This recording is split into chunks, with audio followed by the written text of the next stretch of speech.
Hi, this is the Apologist bookshelf, Gary Zacharias again. I've got a book this time called Approaching Jehovah's Witnesses in Love, subtitled How to Witness Effectively Without Arguing. I think that's key, isn't it, instead of just back and forth arguing. The author is Wilbur Lingle, and I like what it says in the back. Have you ever been disturbed because you've tried to convey your faith to a Jehovah's Witness and gotten nowhere? Do you wish you didn't feel like hiding whenever Jehovah's Witnesses ring your doorbell? Has God burdened your heart to reach these seemingly unreachable people for Christ, but you have no idea of how to do so effectively? It says in this book is for you. So it is extremely practical. It's got all sorts of information. I mean, it's incredible. It's a 20-year-old book, but these things don't change that much, and so it's just as fresh and as useful as ever. And it talks about an overview at the beginning and then the initial contact with somebody who's Jehovah's Witness and how to begin. Gives you a history of the Watchtower movement. And then the part that I think is just dynamite is the contrast between biblical Christianity and Watchtower beliefs. And then questions to ask Jehovah's Witnesses, how to lead the witness to Christ. What if the witness insists on a Bible study? And then it has all sorts of good appendices. I wanted to focus this time on questions to ask Jehovah's Witnesses because when they come to the door, it's tempting to be kind of caught flat-footed and hem and haw, and they ask all the questions and you're on the defense. But we could actually type up a little list, couldn't we, and have this with us, and not to embarrass them, but just to get them thinking. So it says... I like this. It says, teaching a Jehovah's Witness to think for himself is well worth the effort. Okay, it says, be persistent. All right, so here's some of the questions. These are not all of them, but just to give you an idea of the range of questions that's out there. So here's a question. The society believes that the world will end very soon, and then you'll have the millennial kingdom, and it's going to be governed by the Watchtower Society. If this is correct, why is the society not training leaders for this job? Oh, well, it says you're probably not going to get much of an answer. So here's another question. Many different groups, like the Mormons or the Catholics or whoever, claim they're the only organization that represents God on earth, so everybody can't be right. So upon what distinctive doctrines does the Watchtower Society base its claim that it's the only true religious group? And then he tells you, well, they'll give you some answers like, well, we don't believe in the Trinity. Well, there are other groups that don't believe in the Trinity. What else makes you distinctive? Well, we don't go to war. Well, he says there are other groups that haven't gone to war. Well, we're against blood transfusions. Well, that's not the only group that's against that, and on and on. And so it's interesting. He takes that apart. At the end of that section there where he's dealing with that question, he says, somebody may say to you, well, we're known for using the word Jehovah. We're the only group that uses that. And a really good answer is, well, look, I don't mind using the proper name for God, which is Yahweh, but it says I don't like to use a false name for him. It says if you look up the name Jehovah in just about any dictionary or encyclopedia, you're going to find out that Jehovah is a false reading of the Hebrew word Yahweh. And then he's got a whole section here from the Webster's Dictionary, Encyclopedia Americana, Encyclopedia Britannica, Jewish Encyclopedia, and on, and how over and over they say Jehovah is a mistranslation. So, oops, that doesn't work very well, does it? Here's another question I like a lot. The Watchtower Society teaches the Bible's inspired, but it's got to be properly explained, that's illuminated, in their words, to be understood. And the governing body of the Watchtower organization is the only group that's supposedly qualified to do this illuminating, but, and I want to come back to this more than once, and this is something I think is so crucial, the illumination has changed many times. In other words, they've changed doctrines. Why didn't God have the Bible illuminated when it was originally written? Why did he make people wait 1900 years to understand the Bible? Yeah, that's my question. A lot of problems there. And then here's a specific issue. In many churches, congregations follow the example of Jesus in Matthew 6, verses 9 to 13. They pray the Lord's Prayer. It says, do the Jehovah's Witnesses obey this command of Jesus? And the answer is no.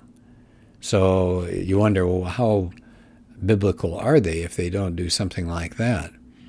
Here's another question. Where did the organization, the church, Now we're talking Watchtower organization. Where did it move to after the fall of Jerusalem in 70 AD? It says, you teach that the organization in the book of Acts was the true church. So what happened to this organization after the fall of Jerusalem? And it says they're not going to find anything. There's no record that there's ever a central organization like they claim. All right, so that's another one on another page here. They talk about, oh, this is a really good one. What about that number 144,000? How did they explain that? Well, Charles Russell, the person who started Jehovah's Witnesses, he believed and taught that the anointed ones were chosen right after the church began. And by the end of the first century, most of them were chosen. And he even mentions it's a Watchtower magazine in February 1975 that says Jehovah God started selecting the 144,000 1,900 years ago. Well, if the clock starts ticking then, of course, here's the problem. The church was persecuted for several centuries, and so the true church existed and it expanded. And surely, the author says here, the Christians in the early church would have been among the 144,000. And it says you've got hundreds of thousands that died as martyrs and were all over the place. And it says, from the Bible and accurate church history, we know there were hundreds of thousands of true believers in the early years.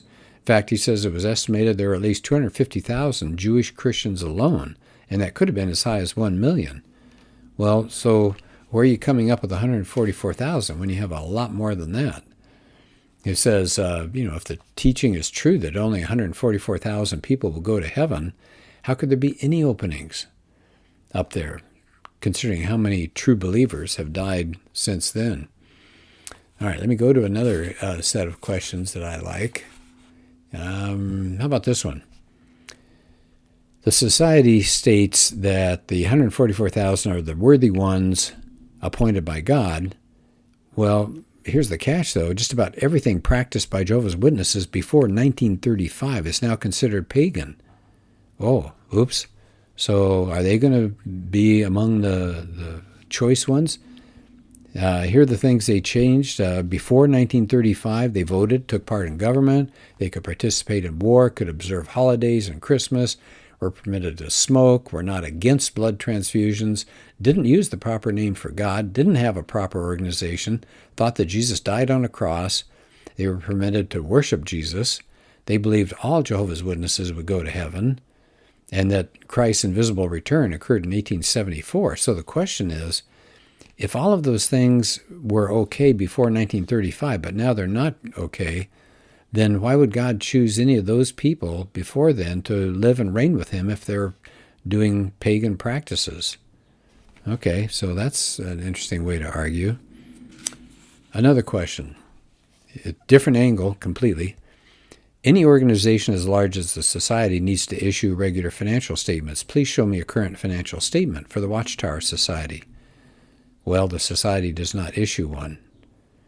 Now, of course, the question is, why not? Why don't they do that? Okay, so there's some silence regarding their funding, their money, their income. Let's try another one here. Okay. Oh, yeah, a lot of good questions about the history of the Watchtower organization. It was started by Charles Russell. Okay, so here's a question. It claims that the Watchtower Society is the sole channel of God's communication to the earth. On what basis did Russell make this claim? Did he get revelations directly from heaven telling him what to teach? The Watchtower Society says it's different from every other group on earth. Well, what was the distinctive teaching that no one else had? Of course, we already covered that in a way. They don't have anything that's that distinctive. How about this question? Boy, is this a leading question, and it'll make them wiggle a little bit. Did any of Charles Russell's teachings ever have to be changed? Did he ever make any predictions that did not come true? Oh, actually, most of his teachings have been altered. He falsely said that Christ was going to return and the whole world system would disappear at the end would end in 1914. Okay, well, how about this? Does the Watchtower Society proudly acknowledge this man as their founder? No. He does get mentioned a bit in the books, but they don't hold him up as the champion because they know he made so many mistakes. What about the next man who came along? His name was Joseph or Judge Rutherford. Did he set any dates for Christ's return? Yeah, he did. He got them wrong. And then, of course, there were other presidents after that. And they have made so many mistakes all through their times in office. How about this one? The Watchtower Society says it's directed by God, yet many changes in what it teaches have had to be made over the years. If it had divine guidance, why have so many mistakes been made? Now, let me give you just a quick rundown of some of the things I did just a second ago, but here's a list of what they believe today and before 1930. So today, don't vote. Don't get involved in government. Before 1930, yeah, you could vote. You could be involved. Today, against war. Back then, they could go to war. They don't observe holidays today. They used to before 1930. They use the name Jehovah exclusively for God now, not then. That started in 1931. They're now an organization. They claim to be an organization, not before 1930. They look forward to paradise on the new earth today. Back then, they said all Jehovah's Witnesses would be going to heaven. Oh, okay. Today, they're against blood transfusions. Back then, they could receive them. They believe Jesus died on a torture stake. That's what their belief is today. Back before 1930, that he died on a cross. Today, they say Christ returned invisibly in 1914. Very convenient, isn't it? He came back invisibly. But before 1930, they said it was going to happen in 1874. They do not worship Jesus today. They did back then. So there's this big, long list. And, of course, the question is, if the Society's teachings are proof that it's right, why are all the teachings different from what was believed 60 years ago? Yes, exactly. Now, they will say things like, well, they're getting new light, but and they just need to admit their mistakes and desire to make progress. That's the way it goes. But here's a question. You said the Watchtower Society admits its mistakes. Could you show me one place in any of the Watchtower publications where they clearly stated they made a mistake and apologized for it? And the author says this has never been done. They can't show you that. So what happens is the Society just comes out with a new statement and makes the other one obsolete, and they never mention the fact. And then I think this is just a real telling question. Would you tell me what kind of restitution has been made because of the suffering that was caused by their many mistakes? So here's some examples. Witnesses got killed or injured when they fought in war. And, of course, now they're not supposed to fight. And they, in turn, of course, killed others. How about this? Many witnesses contracted smallpox during the years that it prohibited vaccinations. Have they said they're sorry or reimbursed or done anything for those people? No. How about this? Many witnesses died. They could have lived if they'd been allowed to have organs transplanted. Witnesses have been disfellowshipped, which is awful. That's huge emotional anguish. They got cut off. But they often got cut off based on doctrine that has changed. But the Society has done nothing to rectify these errors, and people remain disfellowshipped. Well, what about the financial loss for many who sold their homes? And they were told that the world was coming to an end in October 1975. They sold homes. They sold businesses. It says, don't you think the Society should check out this matter thoroughly and help these people? So this is a book called Approaching Jehovah's Witnesses in Love.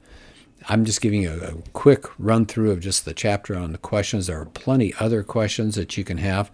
And I just think it'd be really effective to have a list. You're not going to sit there with a book, but you could type up a list and interact with them. If they want to come in and sit down, you've got some things that you can say.